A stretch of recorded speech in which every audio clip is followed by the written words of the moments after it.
Hello, my name is Jay Carpenter, and I am founder of Desert Blockchain and Desert Blockchain Camps. And today is Saturday, December the 10th, 2022. It is 11:02 or 11:03 a.m. Arizona time. We're starting a couple minutes late. Apologize for that. We normally start at 11 a.m. on the second Saturday of the month. This is our open house, and we are at Desert Blockchain Camp, 27th Avenue and Georgia in Phoenix, Arizona. And we've got some folks in attendance that are actually part of the snack team, which I'll talk about. And we also have some folks joining us who are invited guests on Zoom. So if you are on Zoom and you could, type in the chat that you can hear me okay and see me okay, I would appreciate that. And then the name that you would prefer to go by, and maybe where you're from, how you were invited, because I sent out this invitation to folks in Los Angeles as well as in associated with one of the major universities here in Phoenix, and there might be some other folks that received the invitation through some other sources. But let me go straight into this and basically, okay, cool, awesome. Thanks, Tito, appreciate that. And I'm really delighted that you're here.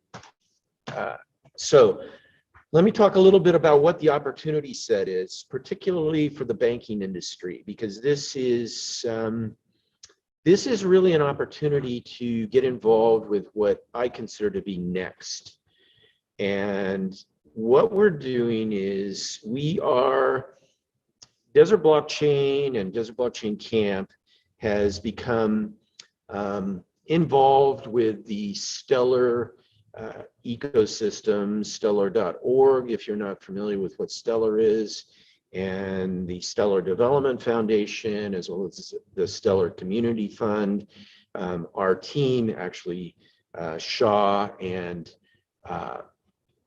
cool, awesome, Divyam, I hopefully pronounce it correctly, also from ASU. Cool. Perfect. So some of us, we have been following the Stellar project for several years, and we have one person here at camp, Shane Sandler, who's actually placed in the Stellar Community Fund in, I think it was 2021. Number 8, he placed 2nd and 5th in the Stellar Community Fund for his Crypto Cannoneer project, and received a grant of totaling $20,000 in Stellar Lumens. And then most recently, several of us participated in what we call SNAC for the Stellar Community Fund number 11, and we placed 4th and received a grant of $7,500. So we are involved with and let's say adopters of the Stellar ecosystem, and we're excited about it because we see some enormous opportunities, particularly for the banking industry. And I'd like to start off by highlighting what the opportunity set is for the banking industry, particularly in Arizona and Southern California. So you can tell by my platinum colored hair that I have been around for a while, particularly in the telecom sector. I got involved in the telecommunications world in the early 90s when the internet, actually before the internet had actually been introduced. And the internet basically started to be introduced around 1995. I got involved in the telecoms in 1993. And the reason I'm telling you this is because there's a very similar opportunity set that's happening, both opportunity as well as threat for the banking industry, in my view, as what was facing the telecoms in the mid-90s. So specifically, the telecommunications industry was used to this circuit switch, structure, very well defined and so forth. And then this packet switch thing came along called the internet. And it was both an opportunity set as well as a threat for the telecoms. And for the most part, they embraced the change from circuit switch to packet switch, and they were able to reduce their costs, open up a new set of services and so forth. But at the same time, the telecoms that were the primary communications providers prior to the internet, all of a sudden started to effectively be in competition with new competitors such as Google, Twitter, Facebook, and so forth. If you take a look at the market capitalization, the value of the telecoms relative to Google and Facebook and Amazon and some of the other internet success stories, you'll see that the telecommunications, the AT&Ts and the Verizons of the world are a fraction of the value of the people that were pioneering the internet. Well, folks in the banking industry, guess what? There is something new on the horizon. And what is new on the horizon is decentralized value transfer in the form of blockchain and decentralized web, decentralized constructs. And the value of you tuning into this recording or this session, and we're going to have more of these, this is just the first one, but the value of you listening to this, if you are in the banking industry, is to start to take a peek at what's available, the explosion that's happening right now in terms of decentralized value exchange. I'm talking about the ability to create innovation in things that are looking more and more like banking, more and more like lending, more and more like all the services that you are, if you're a bank anywhere in the world, there's a whole new horizon that's happening. And in our opinion, in Jay Carpenter's opinion, the leader in the opportunity set for that is the Stellar ecosystem. So that's sort of setting the foundation of what we're talking about today, and what you might have an opportunity to explore as someone in the banking sector by listening to this session, by starting to explore Stellar if you haven't already looked at it, and by possibly participating in an upcoming hackathon event that the Stellar Development Foundation is going to be sponsoring, which should start on January 13th. And the details really have yet to be announced at this point. So what's the opportunity set? If I was someone in the IT department or the software development department of a banking institution, this is something that I might consider to be an opportunity. How so? Well, we are setting up two teams. One team that will be Arizona focused, specifically Phoenix focused, and the other team will be Southern California focused. What will be the composition of those teams? The goal is to have 5 people on the teams, each team, 2 that are software developers from the banking sector, let's say a bank, XYZ Bank in the Phoenix, Arizona sector, and 2 developers that are associated with one of the major universities here in Phoenix, Arizona. And actually, we have a couple of folks on the Zoom that were invited that are listening to this and exploring this as a possible project that they might get involved with. And they are, I'm going to go ahead and say the name of the institution. They're associated with Arizona State University. So 2 from the banking, 2 participants from the banking, 2 participants from a major university in this example for Phoenix, Arizona State University, and it might be another university, we don't know. And by the way, this is going to be an ongoing process because the Stellar Development Foundation has put up $100 million for development or adoption of the Soroban, which is their native smart contract construct, over the next 2 years. So the hackathon that we're talking about is just the preliminary hackathon event, and there'll be other events and other opportunities to earn rewards and grants and so forth.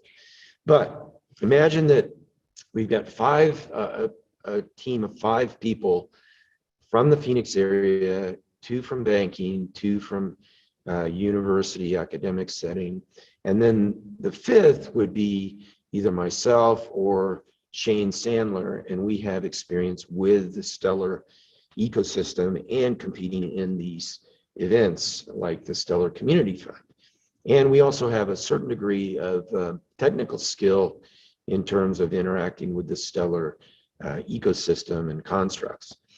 So imagine that we had a team of 5 people that entered the hackathon that's tentatively scheduled for January the 13th. And imagine that the bankers could start to collaborate with the other 3 participants, the 2 academics, and then myself or Shane Sandler, and have an opportunity to collaborate and learn together in getting up to speed on what's available, not only through Soroban, which is their testnet and development construct for their smart contracts they're introducing, but also the classic Stellar ecosystem, where you can send value, you can send lumens, you can trade lumens with all sorts of other cryptocurrencies.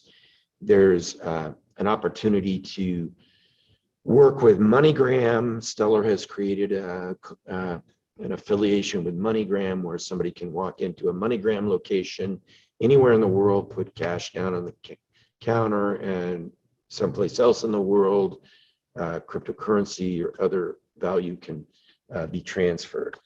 There's also an opportunity in the Stellar ecosystem to start to explore central bank digital currencies. Stellar is one of the leaders in central bank digital currencies and is working with the Ukrainian government on a prototype for the Ukrainian government to roll out their central bank digital currency. So I could go on and on about why we like Stellar. If you look into our YouTube channel, you'll actually see some sessions that I've done where we highlight why we see Stellar as one of the platforms, if not the platform of choice to adopt for basically what's next in terms of money transfer, value transfer, creation of non-fungible tokens, speed, low cost, all sorts of advantages. So that's the first topic that we're talking about today. And, I want to keep this fairly short, fairly concise, and use this portion of the recording, the first part of our session, as an introduction primarily focused at the banking industries in the Phoenix area and Los Angeles area. I'm also talking with another major university in Los Angeles with a similar proposal where they might select or give the opportunity for a couple of their computer science students to participate in a team starting on January the 13th, and also work with a couple of the banking software technical people in the Los Angeles area to also be a competing team. I don't know what the prizes will be. I don't know how long the competition will be. All I'm doing is basically announcing this so that folks in the banking industry, as well as folks in the academic institutions, can start to consider this. And even if we only have 2 teams for the initial hackathon in January, I can almost guarantee you that there will be additional opportunities for other similar teams to participate as 2023 progresses and then into 2024. So I am going to basically end my little monologue about this and open it up to questions, either from the folks that are here or Tito and I'm sorry, Divan. Forgive me for your name, but anyway, Tito, and then we also have someone on the phone as well. So, any questions? Any comments? Tito, are you familiar with the Stellar ecosystem at all? Yeah, I have a basic understanding. Yeah. Cool. Yeah. Do you have any questions at this point?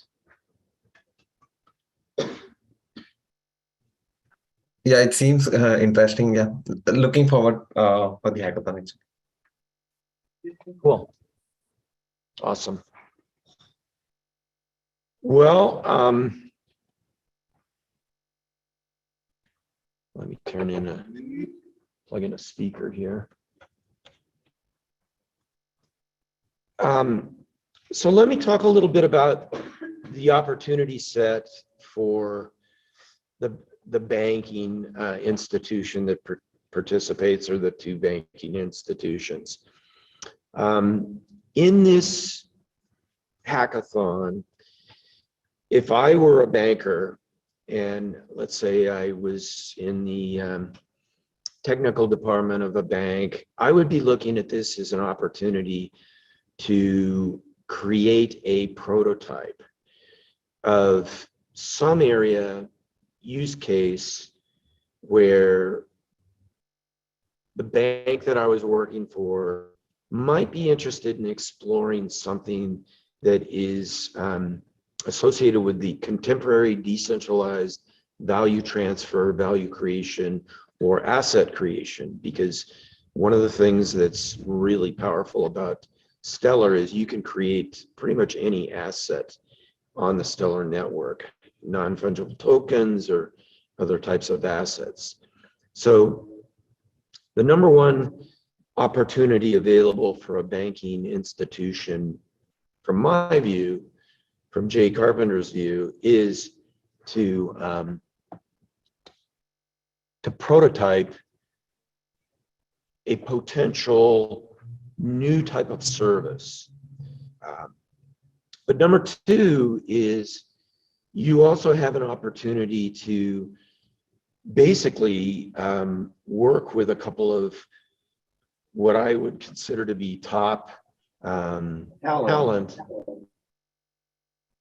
You want to mute? Top talent from one of the leading universities in your local area. And whether you are collaborating with the students just to explore and learn about Stellar, or whether you might be interested in your co-collaborators from the academic institutions as possible intern candidates or maybe new hire candidates.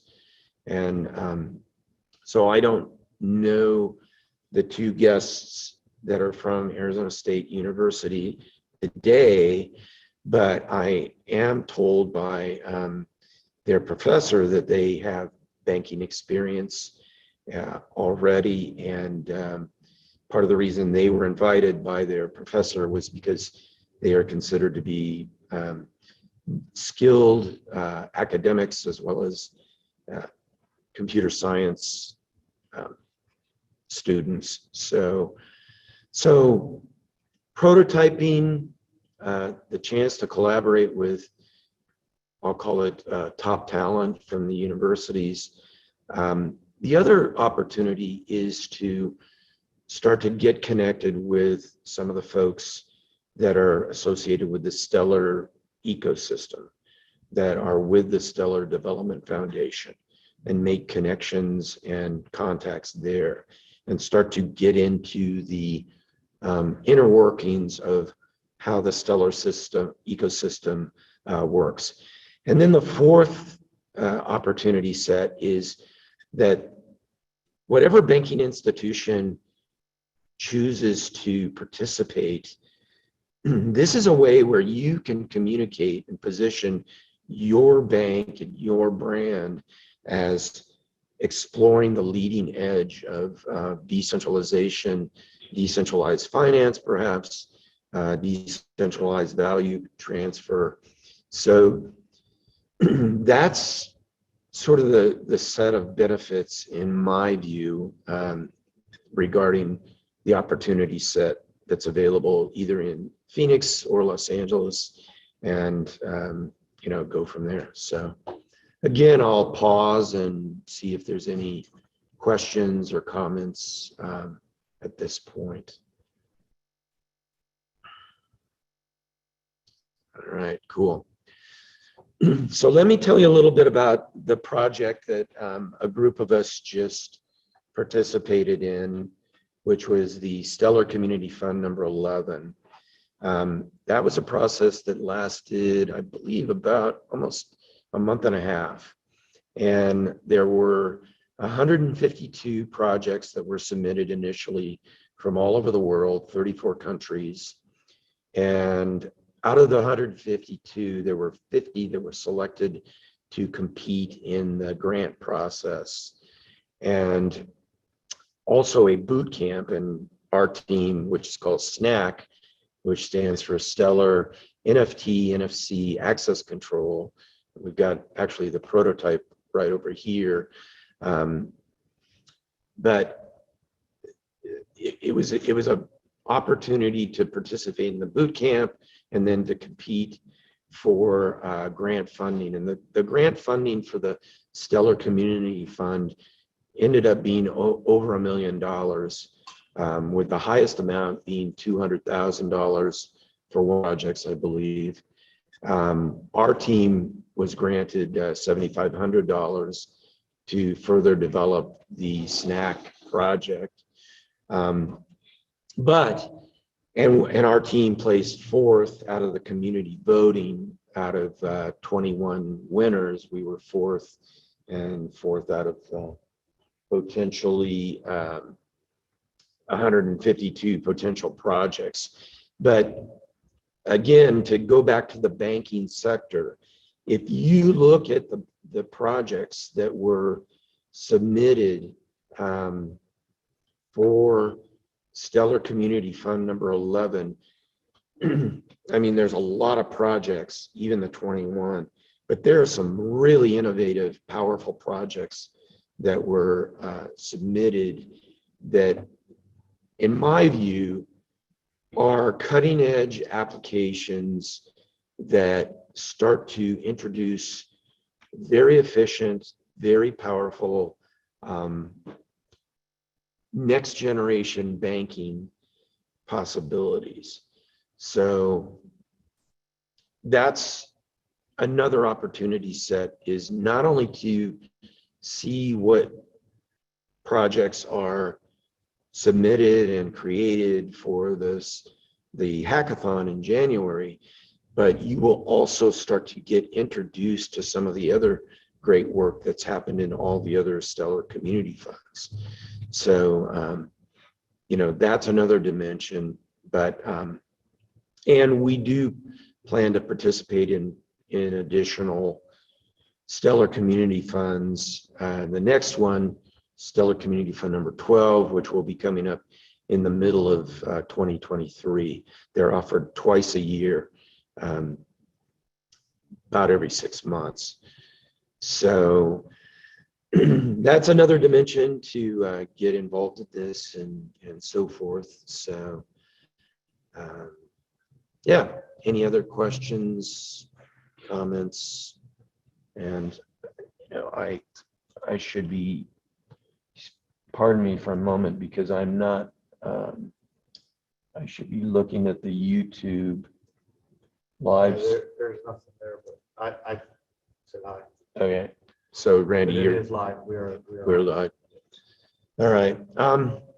Well, I think that I'll open it up for questions one last time, and we're gonna kind of cut this live stream short for today, so that we keep it as concise as possible.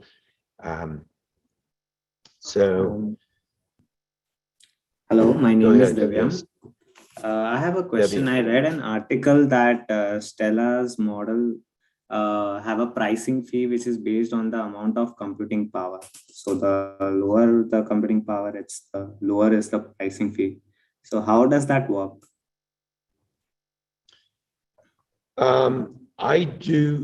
Well, first of all, let me talk a little bit about why Stellar is very, very attractive.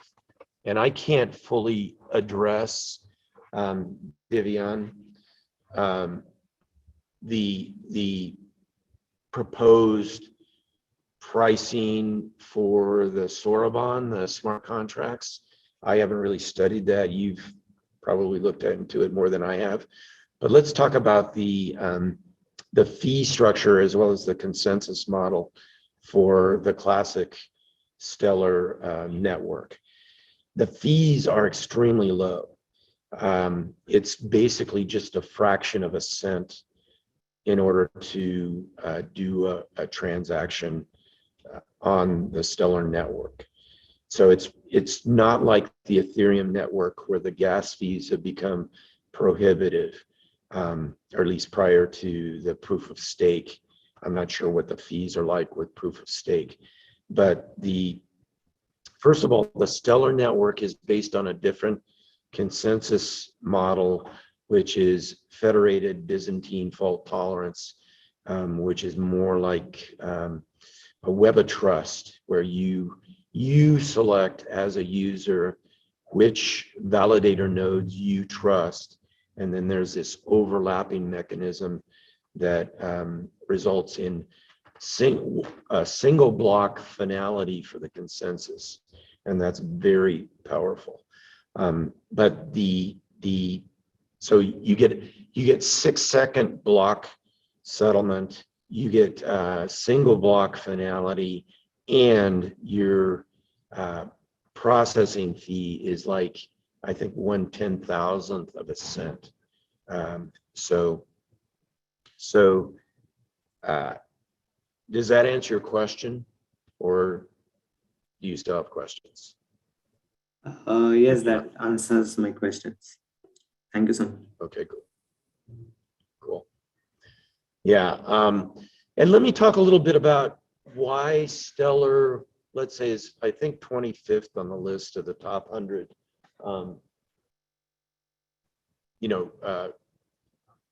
decentralized projects.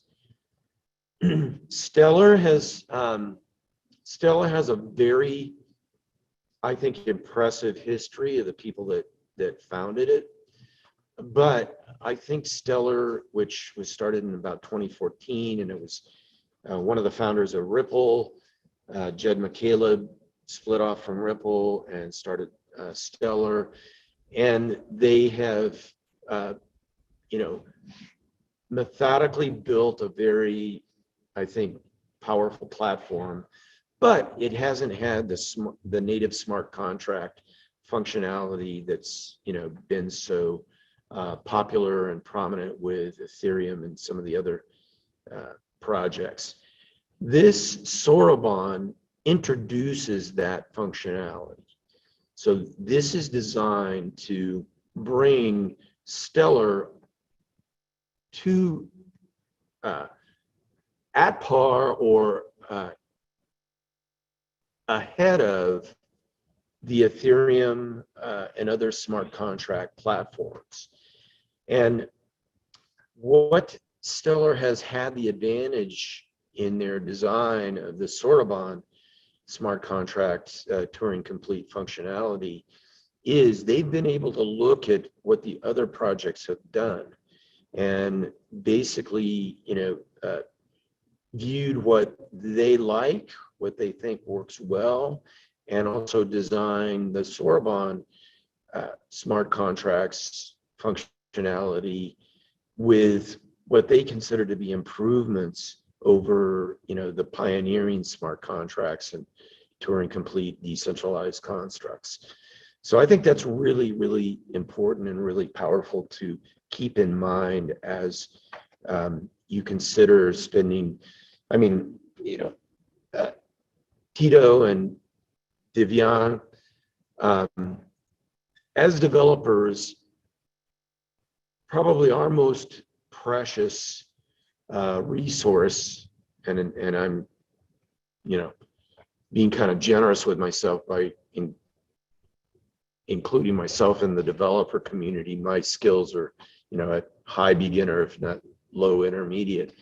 But, you know, there are so many projects out there, and we have to pick and choose which project are we going to spend our time and attention and, you know, resources on, and to learn and investigate. And I can assure you that there's a bit of a learning curve with the Stellar Classic, and now with the Stellar Soroban. It takes some effort to get your arms around this ecosystem.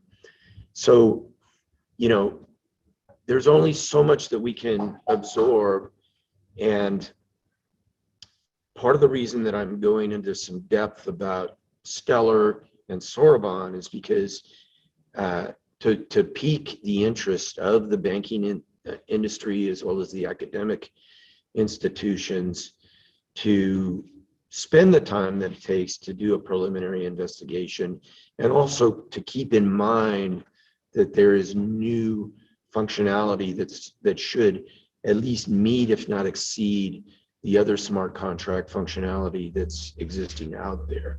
So anyway, that's thanks for bringing up the question about the fee structure, and hopefully that not only answers the fee structure, but also adds a little bit of reasoning and incentives to, if nothing else, look at what's going on with the Stellar network.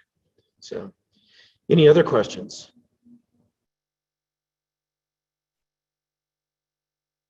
All right, well, again, we'll wrap it up at this point. My recommendation, if you want to just kind of keep tabs on what's going on with Desert Blockchain, with Soroban, with this hackathon, with at least from our view, our experience with Stellar, is to follow us on Twitter at Desert Block Hack on Twitter. We post there regularly, and we're going to have more sessions like this. And as the teams are defined, as the academic institutions, you know, raise their hands, say, yes, we want to give this a try, as the students at the academic institutions raise their hands and say, yes, we'd like to get involved and try this initial hackathon, we will interact with any banking institutions that also are interested in getting involved. We'll let you know the some of the backgrounds of the students, the academic institutions that are basically saying, yes, let's get involved in this.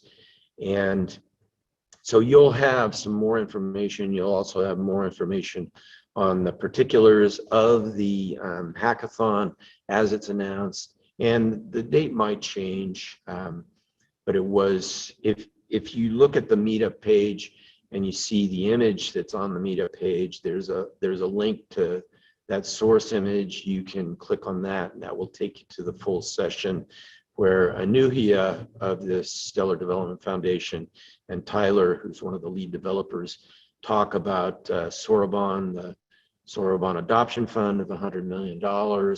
And Anuhia, that was her first announcement of this January 13th proposed hackathon. So that can give you some more information as well. So, so very good. Thank you for your time and attention.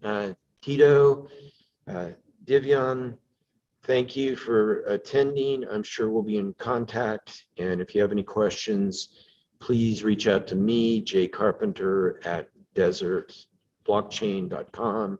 And you can follow me on Twitter at my handle is Jay Carpenter or at Desert Block Hack. So thanks. We will end the session a little bit early today and follow along, and hopefully you'll find some very attractive opportunities out of getting involved with this. Have a good day. Sure. Thank you. Thank you, sir.